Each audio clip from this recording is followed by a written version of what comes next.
ছোট্ট গ্রামটির এক কোণে দাদি, নাতনি আর তাদের প্রিয় গরু সোনার সংসার।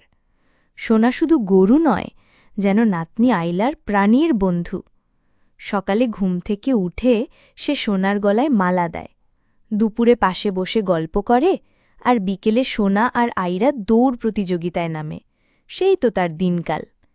একদিন সকালে দাদি বললেন, আইরা, এইবার সোনারে হাটে নিতে হবে, অনেক বছর হইল আর রাখলে চলে না। আয়রার মুখ ফ্যাকাশে হয়ে গেল। কিন্তু দাদি, সোনা তো আমার বন্ধু, ওকে দিলে আমি কাকে জড়িয়ে ঘুমাবো? দাদি একটু চুপ থেকে বললেন, জানি মা, কিন্তু সংসারের টানাটানি তো বুঝিস। পরদিন সকালে সোনাকে হাটে নিতে গরুর গাড়ি তৈরি হল। গলায় নতুন দড়ি, গায়ে আলতা দেওয়া হল। আয়রা চুপচাপ বসে রইল কোণে। কিন্তু যখন দাদি সোনাকে টেনে গাড়িতে তুলতে গেলেন, তখন হঠাৎ আয়রা ছুটে এসে সোনাকে জড়িয়ে ধরে কান্নায় ভেঙে পড়ে। ও আমার কিচ্ছু খায় না, শুধু ঘাস খায়, প্লিজ ওকে রেখেই দাও। দাদির চোখেও জল এসে গেল।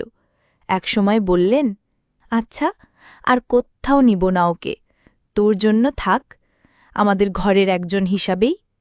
সেদিন বিকেলে আয়রা সোনার গলায় আবার ফুলের মালা পরিয়ে দিল, আর মনে মনে বলল, বন্ধুকে বিক্রি করা যায় না, বন্ধুকে ভালোবাসতে হয়।